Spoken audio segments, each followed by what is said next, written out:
Bonjour à toutes et à tous. Je suis Mathieu Boissavy, avocat au barreau de Paris et l'un des 12 auteurs du livre Défendre, publié aux éditions Odile Jacob. Avec ma consoeur Capucine Lanta de Bérard, également autrice de ce livre, nous aurons le grand plaisir de vous retrouver le mercredi 4 juin prochain à la librairie LGDJ, 20 rue Soufflot à Paris, pour une rencontre dédicace de 18h à 20h. Défendre est un ouvrage collectif.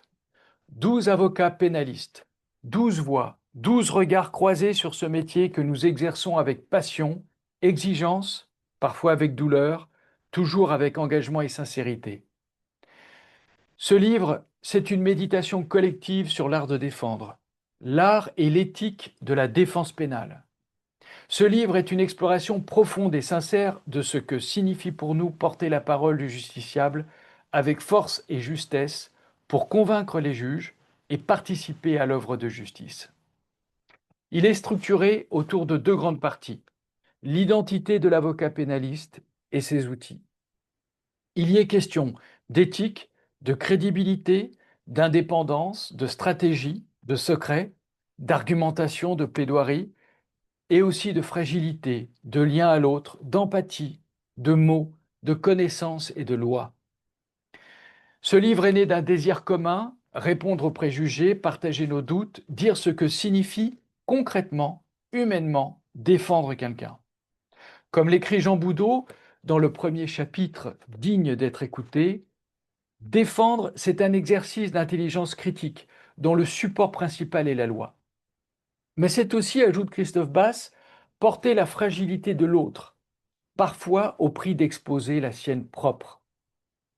Chaque chapitre est écrit par un auteur différent, avec sa plume, son expérience, sa sensibilité. Jean Boudot, Christophe Bass, Bruno Rebstock, Alain Mola, Jean-Félix Luciani, Frédéric Doyer, Sondra Taparki, Céline Caru, Capucine Lanta de Bérard, Fabrice Giletta, Denis Fayolle et moi-même.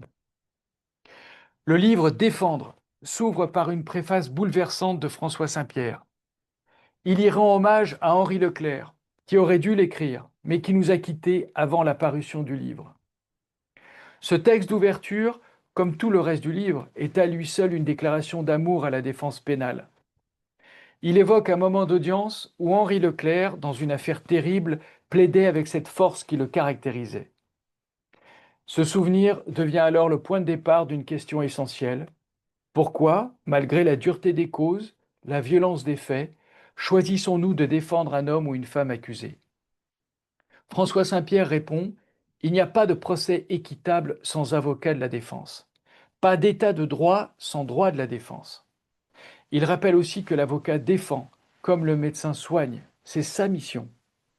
Une mission avec une vertu essentielle exprimée dès l'Antiquité par Tacite: empêcher qu'un accusé soit livré à la force, c'est-à-dire à l'arbitraire, à l'abus de pouvoir, à l'erreur judiciaire. Et cette mission s'inscrit dans une filiation, une histoire, une éthique. En miroir, la postface est signée par la chroniqueuse judiciaire Pascale Roberdia. Elle porte un regard sensible et lumineux sur notre métier.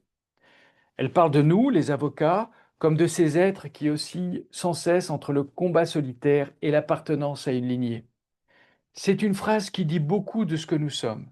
Solitaires mais toujours héritiers et passeurs.